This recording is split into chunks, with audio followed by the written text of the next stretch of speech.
When temperatures plunged to minus 60 degrees Fahrenheit, the entire Siberian town fell into a frozen nightmare.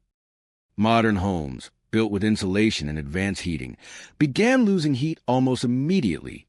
Walls froze from the inside, and windows were coated in ice. Families rushed to feed stoves, burning wood faster than ever before. Condensation froze and defrosted across ceilings and floors, making movement treacherous.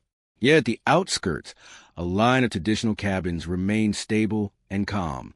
No roaring fires, no generators, no emergency repairs were needed. Inside, warmth lingered gently, never extreme, but steady and survivable. The secret wasn't insulation thickness, energy input, or modern technology. It was a centuries-old Siberian building design, engineered for extreme cold and forgotten by modern builders. The blizzard arrived without warning, building slowly yet relentlessly, with Arctic winds that tore across the town like invisible blades. Snow fell sideways, driven by the storm into every corner, filling streets, burying fences, and collapsing weak structures in its relentless path. Temperatures plummeted below minus 60 degrees Fahrenheit and refused to rise, leaving residents trapped in a frozen nightmare where every hour felt like a lifetime. Inside most modern homes, stoves struggled to maintain heat, but the warmth was quickly siphoned off through ceilings, walls, and poorly ventilated roofs. Condensation froze instantly on interior surfaces, forming fragile sheets of ice that grew thicker by the hour. Doors locked themselves with frost. Windows became opaque barriers, and every breath exhaled inside became a cloud that never dissipated. People layered clothing, doubled their blankets, and piled firewood in desperation, but the cold seeped relentlessly, spreading into every corner. The storm wasn't just an assault of snow and wind. It was a test of endurance, patience, and engineering that few structures could withstand. While chaos reigned throughout the town, the few traditional Siberian cabins at the outskirts stood strangely serene, untouched by the worst of the storm. Modern houses assumed predictable winters, steady energy, and materials that performed linearly. Siberia offered none of these. Heat rises quickly. Insulation becomes useless when damp, and condensation freezes into ice that drains warmth from the interior. Roofs trap heat, but when moisture freezes inside them, they transform into a heat sink, robbing homes of survival energy minute by minute. Windows coated in frost seal heat out instead of in, walls cool from the inside, and stoves consume fuel at alarming rates just to maintain minimal warmth. Every failure compounds the next. Weak roofs, sagging beams, collapsing insulation, and exhausted residents fighting against forces they cannot control. In the first night of the storm, most modern homes had already lost a battle. Heat escaped faster than fire could replace it, and every interior became a battle between survival and the unyielding Arctic cold. In contrast, the traditional Siberian cabins were engineered for exactly this kind of relentless cold. Built with centuries of trial and error knowledge, they used materials and designs that modern engineers often overlook. Wooden walls were flexible, able to absorb minor shifts and stresses without cracking. Roofs were layered with precise air gaps that allowed warm air to circulate while condensing, while moisture escaped naturally. The outer layer bore the brunt of snow, ice, and wind, while the inner layer preserved heat and protected the interior. Windows were small, strategically placed, and double-layered to minimize heat loss. Each cabin was a passive survival machine, designed to work with natural physics rather than against it. The snow on top didn't threaten to collapse it. It insulated it further.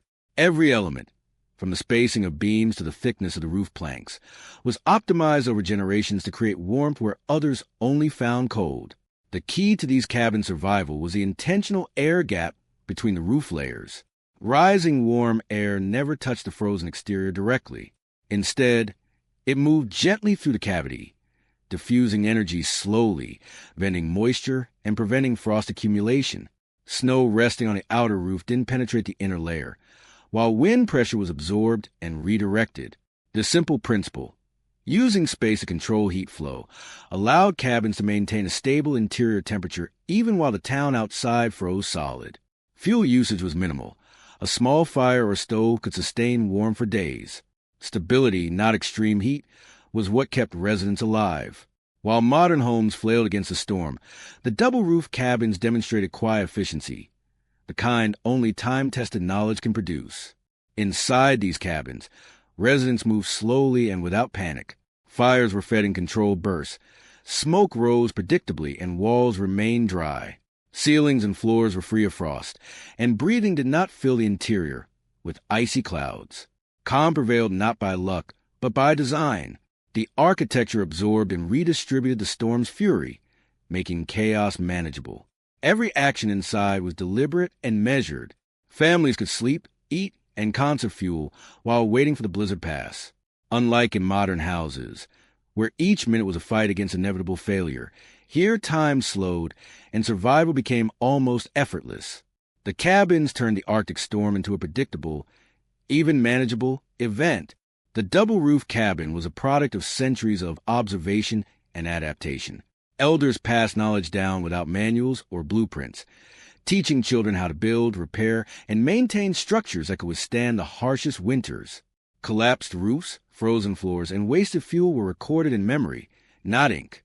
Each winter brought lessons on airflow, snow movement, and moisture behavior. Children learned why empty spaces mattered, why roof layers had to breathe, and how wooden structures could survive extremes that modern materials could not. This knowledge wasn't theoretical. It was visceral, embedded in hands, eyes, and muscles over decades.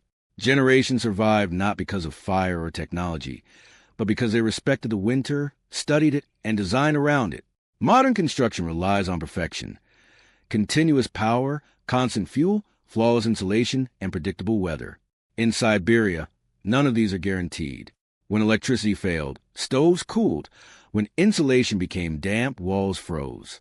Every design flaw was exposed, amplified by the blizzard. Meanwhile, the double-roof cabins had no reliance on technology. They depended on physics, airflow, gravity, thermal buffering, and moisture control. Every structural element worked passively to maintain warmth.